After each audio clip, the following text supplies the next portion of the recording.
Pode. Bom dia a todos, aos nossos irmãos que nos seguem através do Facebook, e a todos vocês que estão aqui.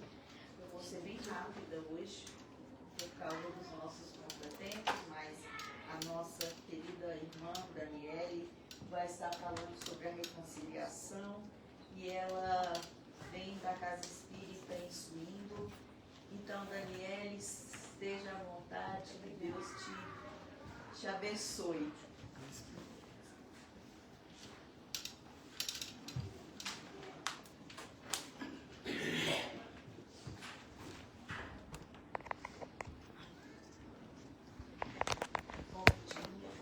Olha o título, Eugênio. Bom dia. Já posso começar, Ângela? Tá. Ai, vou eu respirar fundo.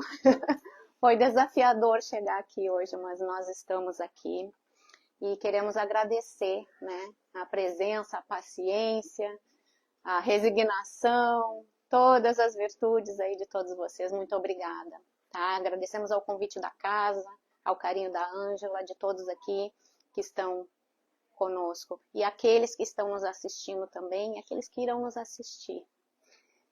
Então hoje nós vamos falar sobre reconciliação.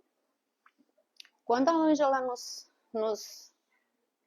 chamou, nos convidou para fazer essa reflexão, nós dissemos para ela assim: Ângela, nos dá alguns minutos, alguns dias para refletir sobre o quê? E nos veio reconciliação. Diante de tudo que acontece na vida, nas nossas vidas, na vida do planeta, né? Então, vamos ver o que nós vamos tratar na manhã de hoje.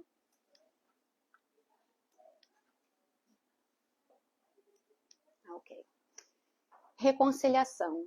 Ele tem um livro do Andrei Moreira que se chama Reconciliação Consigo Mesmo, com a Família e com Deus. E eu achei bastante apropriado, porque engloba 3 aspectos das nossas vidas que são bastante importantes. Porque se nós não nos reconciliamos conosco, nós não conseguimos fazer o movimento com a família universal e com Deus. Mas Deus, lembrando que Deus não está fora, né? Deus está em nós, sempre. E a gente vai tocar nesse ponto também.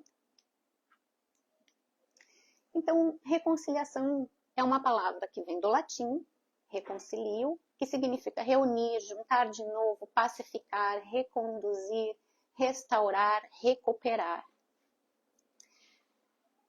Em algum momento das nossas vidas, nós sentimos que necessitamos fazer alguma coisa que está aqui.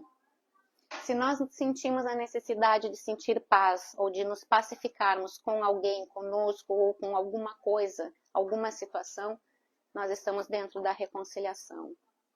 Se a gente acha que se a gente sente que a gente precisa restaurar, reunir, a gente está no movimento da reconciliação, que é profundo, porque é conosco, com o universo, com a família, né? Universal, com Deus. Se a gente sente essa necessidade, será que a gente consegue ter alguma ideia da onde que essa necessidade vem? Por que que no íntimo das nossas almas, porque somos espíritos imortais, por que que nós sentimos essa necessidade de nos reconciliarmos? Alguém tem alguma ideia? Tá todo mundo tímido, que nem eu? Porque as leis de Deus estão gravadas nas nossas consciências. É por isso. Porque Deus, essa inteligência suprema e infinita e de infinito amor, eu vou falar agora assim, expressando o meu jeito. Esse cara é tão bom e tão inteligente que o tete a tete da conversa conosco, ele colocou através das leis dele, que são infinitas, de puro amor, imutáveis, e colocou em nós. Jesus mesmo disse que antes mesmo de nós sabermos o que nós desejamos, que nós queremos, o Pai sabe. Por quê? Através das leis naturais, das leis de Deus. Reconcilia-te. Essa é uma mensagem de Emmanuel, que foi psicografada pelo Chico, em Pedro Leopoldo, em 8 de janeiro de 1951, há mais de 70 anos. Essa passagem aqui, ela está na revista O Reformador, na edição de agosto de 1953. Reconcilia-te. Aquele que procura reconciliar-se, assumindo a responsabilidade do novo entendimento, é sempre um coração inspirado no verdadeiro amor. Olha que bonito isso. Quando nós despertamos essa necessidade, esse valor, esse carinho de querermos nos reconciliarmos, de juntar de novo, de reunir, de resgatar, de apaziguar, de pacificar, a gente está inspirado pelo amor. De quem, gente? Do amor de Deus. Olha que bonito isso. É um processo fácil? Tá bom. Para vocês deve ser super fácil. Ainda para mim, né? Ainda tem os desafios no caminho. Mas é possível. A gente está aqui para aprender. A gente está aqui para aprender a colocar os nossos interesses pessoais de ladinho e colocar os interesses maiores de Deus, de Jesus, da espiritualidade superior acima dos nossos.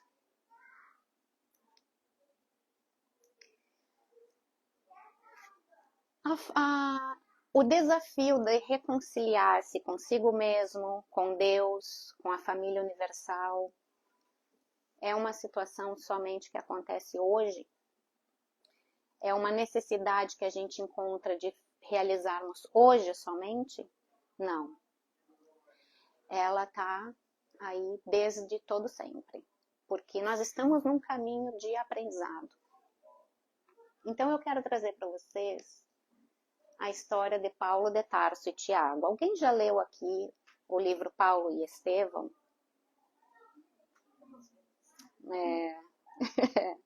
É maravilhoso. Para quem não leu, olha, fica o convite assim do fundo do nosso coração para que vocês leiam, porque é maravilhoso. Então, Paulo de Tarso e Tiago. Tiago maior, irmão de João, os apóstolos de Jesus. Paulo de Tarso. Vocês sabem quem é Paulo de Tarso? Ok. Paulo de Tarso é Saulo, né, que se transformou em Paulo, né, quando ele estava na estrada de Damasco. Enfim, não vou contar muito, porque, né, fica aí o convite para vocês lerem Paulo e Estevão. Então, Paulo tinha um sonho. Ele tinha um sonho de ir para Roma. Sabe quando a gente está num sonho e que a gente pensa assim, nossa, quero ir para Londres, quero ir para Jerusalém, quero ir para Espanha, sei lá, para onde quer que for. E a gente tem aquele sonho, aquela vontade, a gente constrói, a gente cria e a gente se prepara. E quando está pronto, às vezes não dá muito certo. Foi o que aconteceu aqui. Porque Paulo, antes de ir, com tudo pronto, assim, nossa, vou realizar meu sonho, vou ir para Roma, vou levar o evangelho de Jesus para lá, vou, né? Ele recebe uma carta pedido, que eu, na verdade, entendo como uma carta recomendação. Uma carta, não recomendação, uma carta de... nossa, fugiu a palavra. Solicitação. Obrigada, Beth. Uma carta de solicitação de Tiago, dizendo, Paulo, venha para Jerusalém. É urgente. Como vocês acham que Paulo se sentiu? Como vocês se sentiriam um dia antes de vocês viajarem para o lugar dos sonhos de vocês, ou nosso? Como que nós nos sentimos, ou nos sentiríamos? Ele tá de brincadeira, né? Como assim? Tô com tudo pronto, mala pronta, viagem paga, tudo organizado, o pessoal lá tá me esperando. E aí? E agora? Bom, Paulo teve uma atitude exemplar. Ele se revoltou no início, eu imagino que sim, até porque, né, a gente consegue perceber nas entrelinhas. Eu teria ficado vermelha, roxa, branca, pensando, nossa, e agora, né? Vamos ver. Mas ele não. Ele conseguiu se inspirar e procurar aconselhamento no Evangelho. Ele pensou, ok, é uma situação difícil, estou com tudo pronto para ir para Roma, Tiago está me chamando lá, o que ele pensa, quem que ele pensa que ele é, mas ele foi se inspirar, se aconselhar no Evangelho. Quando ele abriu ao acaso, que a gente sabe que acaso não existe, ele abriu no Evangelho de Mateus, capítulo 5, versículo 25, que diz: reconciliai-vos o mais cedo possível com o vosso adversário, enquanto estiveres a caminho com ele, ou quanto com ele, né, a caminho estiveres. Aí ele pensou, nossa, vou ter que colocar o meu interesse de lado e fazer o que a mensagem do Evangelho está dizendo para me fazer, que é o que está aconselhando. Porque essa mensagem não é de Mateus. Essa mensagem aqui é de quem, gente? De Jesus. Então, se ele pediu o conselho espiritual do plano superior e essa mensagem veio para ele, o que ele tinha que fazer? O que ele fez? Ele foi para Jerusalém. Porque aí nós vamos entender as reflexões dele diante deste episódio da vida dele. De aproveitar a oportunidade de se reconciliar com ele, com a família universal e com Deus. Quem nos conta isso é Emmanuel pela psicografia do Chico no livro Paulo e Estevão. E aí ele reflete. Diante dessas palavras do Evangelho de Mateus, judiciosas, não dissimulou o assombro, isso é Emmanuel contando, recebendo-as como um alvitre divino, para que não desprezasse a oportunidade de estabelecer com o apóstolo, um irmão em espírito no caminho, os laços sacrossantos da mais pura fraternidade. Não era justo alimentar caprichos pessoais. Como é, né? Não era justo. Na obra do Cristo. Eu estou servindo a quem? A Deus ou a Mamon? O Evangelho também traz isso para a gente. Né? Então, no feito em perspectiva, não era Tiago interessado na presença de Paulo em Jerusalém. Era a igreja que era representada pelos interesses do Cristo. Era a sagrada instituição que se tornara tutora dos pobres e dos infelizes. Isso dá uma calma. Porque quando Paulo entende a mensagem e entende que não é Tiago, porque Tiago e Paulo, eles não se bicavam muito lá não, diferente da gente aqui hoje, né? A gente se dá com todo mundo, né? Mas eles não se bicavam lá, porque cada um julgava dentro da sua perspectiva sobre o outro o que eles achavam que era ou o que não era.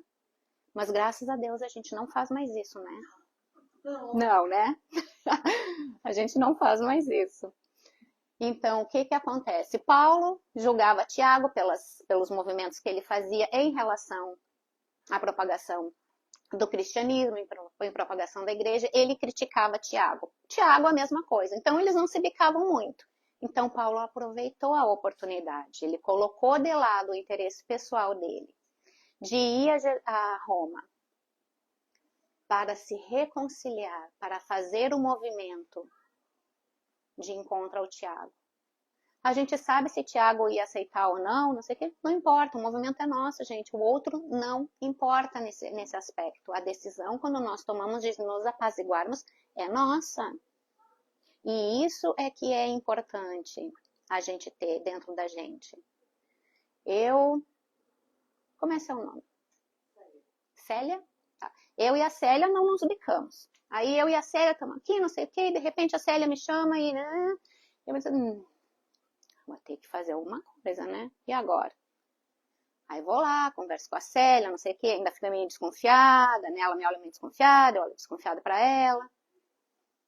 Mas esse movimento, quando eu olho para ela e eu consigo transcender o olhar, que não é a Célia, mas é esse espírito imortal, criatura de Deus, com todas as possibilidades, com todas as oportunidades, com todas as sementinhas em germe para se desenvolver nela, assim como em mim, o meu olhar muda, o meu posicionamento interno muda.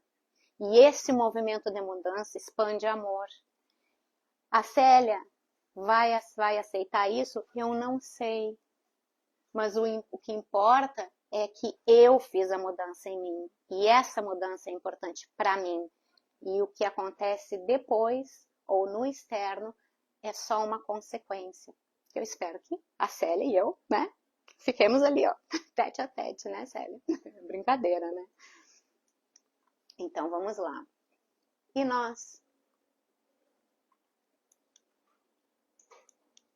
Nós conseguimos nos reconciliarmos conosco mesmos no nosso dia a dia, porque as experiências, elas aparecem a todo instante, para que nós nos demos a oportunidade de nos reconduzirmos na vida de forma diferente. Tem uma frase que todo mundo conhece, mas eu acho que é válida aqui, que é: se eu quero um resultado diferente, eu não posso continuar fazendo os mesmos movimentos na minha vida. Não é? Então é a mesma coisa. Se eu quero me reconduzir e me reconciliar comigo, eu necessito fazer mudanças em mim. Com a família universal, a mesma coisa. Gente, a gente vem ao centro espírita, a gente ora, a gente reconecta, a gente está ótimo aqui, a gente está num ambiente maravilhoso e ainda, mesmo assim, às vezes a gente tem uns desafios no caminho. E quando a gente sai ali fora, a gente chuta o cachorro, a gente briga com todo mundo, não sei o quê. Eu acho que a gente precisa rever isso. Nós somos nós. Porque a gente está escolhendo o nosso interesse.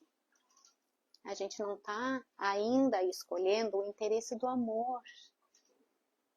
Todas as propostas, todos os convites que nos chegam em primeira mão, vêm sempre através do amor. Porque Deus é amor.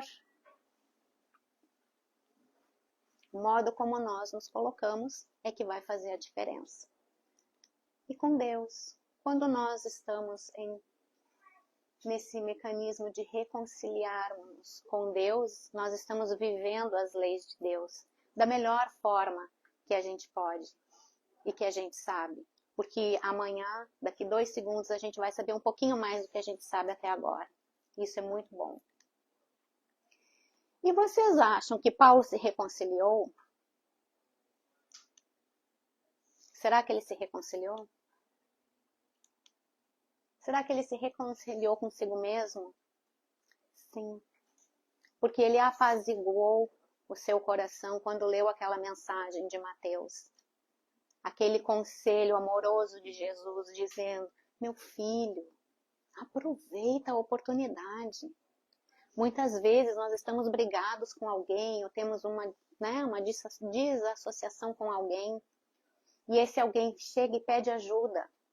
Aproveita. Não é sempre que alguém que a gente não está muito bem pede ajuda pra gente.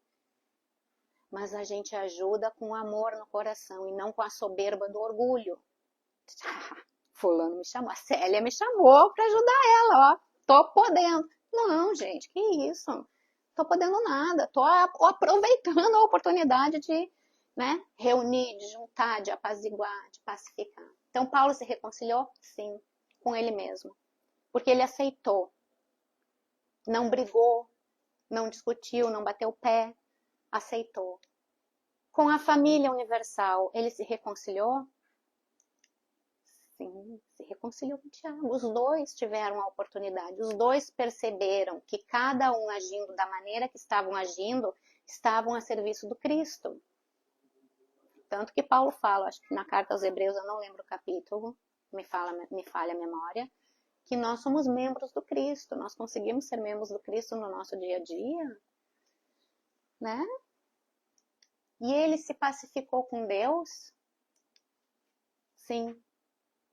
Porque ele executou o dever de acordo com a consciência. Consciências, leis, né? Na consciência. Então, sim, se pacificou, se apaziguou, reuniu. E como é que nós nos sentimos quando nós verdadeiramente nos pacificamos conosco, com o universo e com Deus? Essa é uma pergunta que eu me faço todos os dias. Nós fazemos todos os dias. E é uma pergunta que eu convido a cada um neste momento de trazer o sentimento, inclusive no corpo físico, como que a gente se sente quando a gente se apazigua com alguém, conosco, com uma situação, sabe aquela sensação, tô em paz. Essa sensação é que a gente necessita lembrar. Porque também tem Joana de Ângeles, né, a mentora do Divaldo, ela sempre fala que se nós não tivermos o foco no nosso objetivo em relação à nossa evolução espiritual, no momento que a gente cair, a gente se perde, porque a gente não sabe para onde olhar. Então isso é muito importante também. Então, se a gente já experimentou, que com certeza cada um de nós aqui, nos 2 planos da vida, os que estão nos assistindo online também, já experimentou a sensação de paz interior quando faz algo bom. Porque essa paz interior, ela é diferente da alegria que a gente tem aqui na Terra, que é muito boa também, mas é diferente. Porque essa paz, ela é contínua, ela é infinita, ela é para sempre. Então, lembrem-se desse momento, desse sentimento e angariem as forças que necessitamos, né, todos nós, para que a gente sempre se motive a continuar nos pacificando conosco, com o universo, com Deus. Isso faz sentido, gente?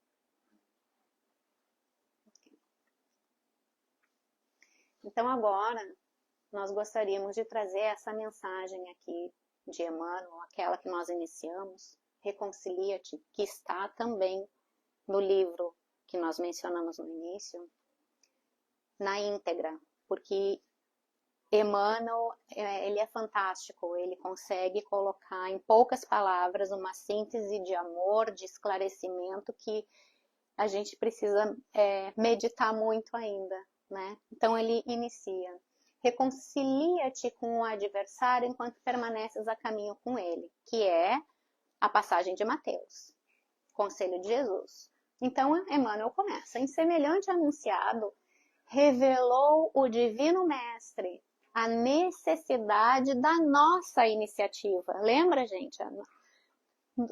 No final do dia, como eles falam aqui, né? At the end of the day, no final do dia, é a nossa consciência com a consciência divina. Não é a minha consciência com a consciência de vocês. É a minha com a minha. Então, a nossa iniciativa no ato de ajudar aqueles que discordam de nossos pareceres ou que nos atiram espinhos à dignidade pessoal. Como é que eu vou ter uma iniciativa de ajudar aquele que não concorda comigo de concordar comigo? É profundo, nós precisamos refletir bastante sobre. Recordemos que a sintonia é uma lei. A gente cultiva sentimentos bons, estamos numa boa sintonia, vamos sintonizar com todos aqueles que estão vibrando na mesma frequência. Da mesma forma, quando estamos, assim, eu sei que não é com vocês, tá? Nós estamos, assim, meio acabrunhados, ou meio tristonhos, ou com muita raiva, a gente também está sintonizando com todo mundo, com toda a galera. Continua Emmanuel. Quem se agasta muitas vezes é aquele que agasta os outros. Quem se sente ferido é capaz de ferir. A gente tá aqui, né? A gente fica armado e aí uma pessoa chega com, às vezes, com, né? E a gente sente aquela energia e de repente a gente descarrega na pessoa. Como assim? Não, o outro não tem nada a ver. Forte essa frase, né? É. É profunda, é muito forte mesmo. Quem se observa contundido pelas pedras do mal encontra facilidade em arremessá-las. Como é que está o nosso olhar diante das situações, das experiências que nós atraímos para que nós mesmos nos melhoremos? A gente consegue ver o copo meio vazio, a gente já consegue ver o copo meio cheio. O raio de luz na furna das trevas nunca se perturba ante a sombra, porque a essência divina de sua estrutura lhe garante a imunidade. Gente, olha que lindo isso. Às vezes a gente fala assim, as nossas sombras que a gente tem que transformar, fazer reforma íntima, não sei o quê. Mas o que é essa reforma íntima diante das nossas próprias sombras? É levar luz. Quando nós acendemos a luz dentro de nós, nós estamos iluminando as nossas sombras. As nossas sombras não vão ficar à parte de nós, fazem parte da nossa trajetória. Mas o que a gente, como nós a conduzimos, como nós as cuidamos, é que vai fazer a diferença no nosso caminho. A gente vai querer sempre apagar a luz, a sombra vem. A gente acende a luz, a sombra se ilumina também.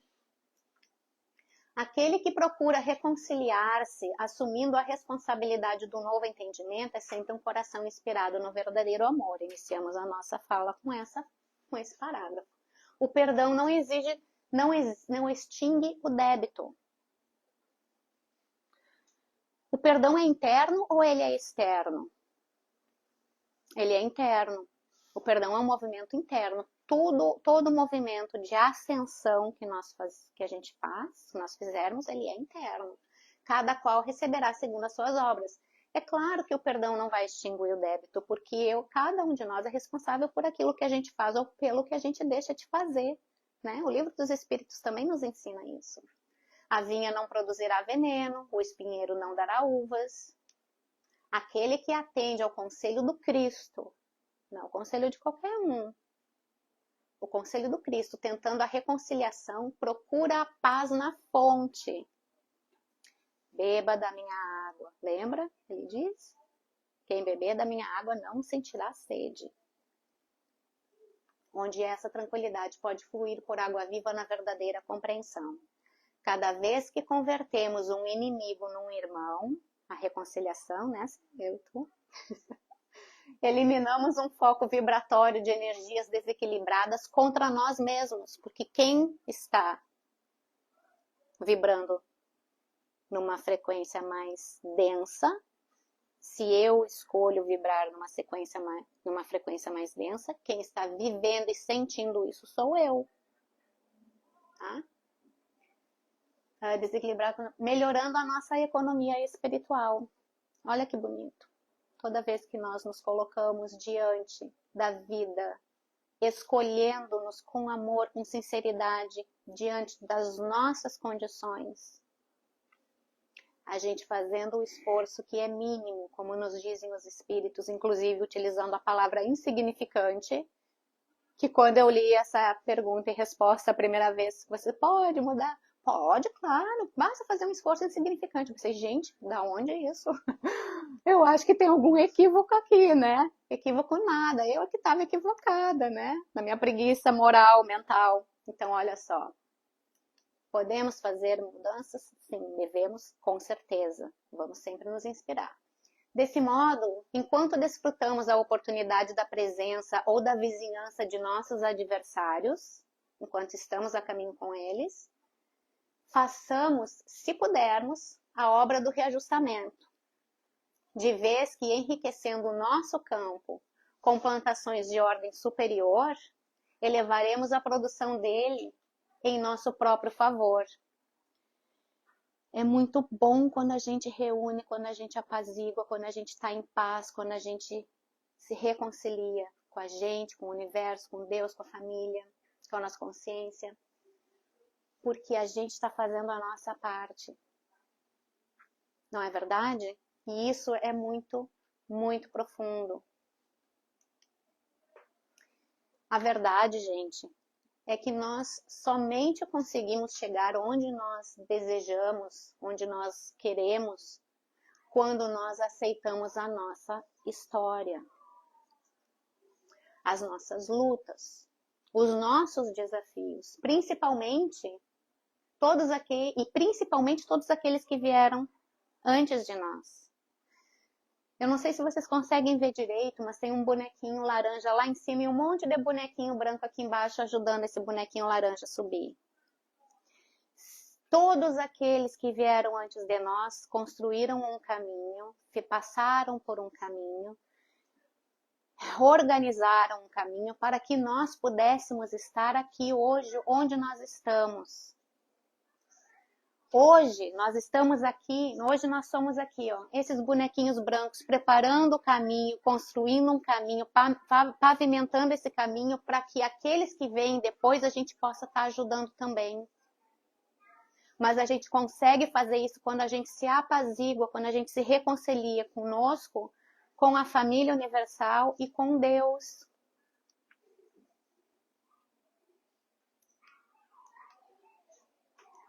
No Livro dos Espíritos, na questão 625, Kardec pergunta qual é o tipo mais perfeito que Deus tem oferecido ao homem para lhe servir de guia e modelo. Eu acredito que essa seja a pergunta mais curta que tem no Livro dos Espíritos, porque eles foram diretos e objetivos. Jesus, para não deixar dúvida. Então, quando a gente está com alguma ansiedade, com alguma angústia, a gente abre o Evangelho. Se a gente não tem o Evangelho para abrir, a gente fecha os olhos, se puder. Ou se não fecha, né? Adentra, olha com os olhos espirituais para o nosso coração. Pedimos ajuda. Todos nós temos um espírito de luz que nos acompanha, porque nos ama.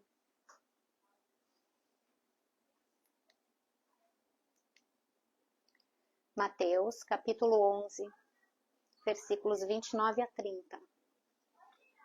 Jesus fala: tomem sobre vocês o meu jugo e aprendam de mim, que sou manso e humilde de coração. E vocês encontrarão descanso para suas almas, pois o meu jugo é suave e o meu fardo é leve.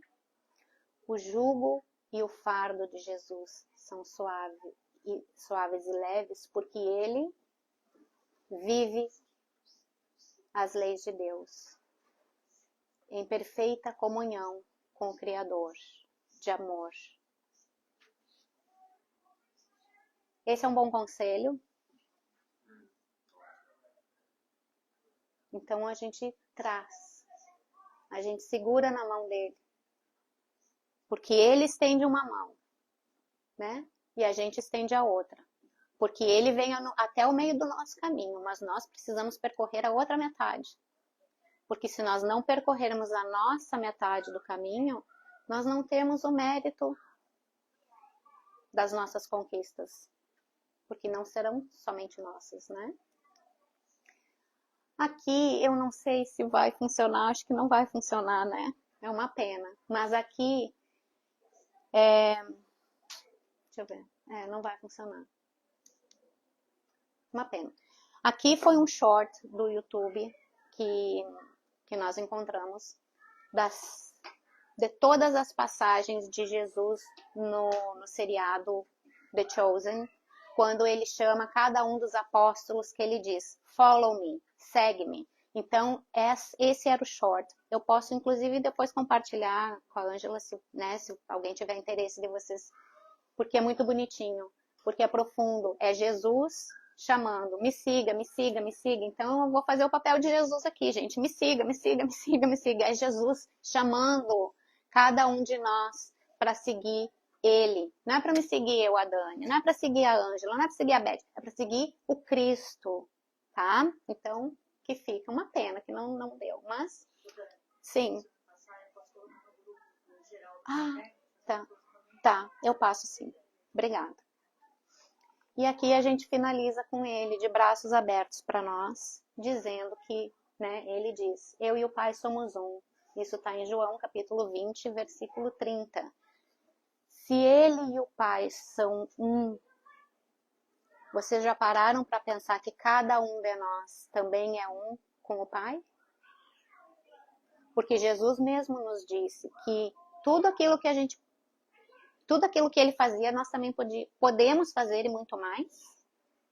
E sendo nós espíritos imortais, criaturas divinas, filhos de Deus, irmãos de Jesus, se ele é um com o Pai, nós também somos. Vamos utilizar disso no nosso dia a dia. Nós somos um com o Criador, né? Então essa é a nossa fala de hoje. Muito obrigada. Que Deus abençoe a cada um de vocês, todos, nos 2 planos da vida, em todas as dimensões do universo. Muito amor, muita paz. Obrigada. Obrigada. É um prazer. Obrigada a vocês pelo carinho, né? A casa está cheia, eu sempre dizer, todo mundo com saudade de Jesus. Obrigado aos nossos irmãos que nos seguem através do Facebook. Que tenhamos essa coragem de olhar dentro de nós e nos reconciliarmos conosco e com Deus e fazer a nossa trajetória.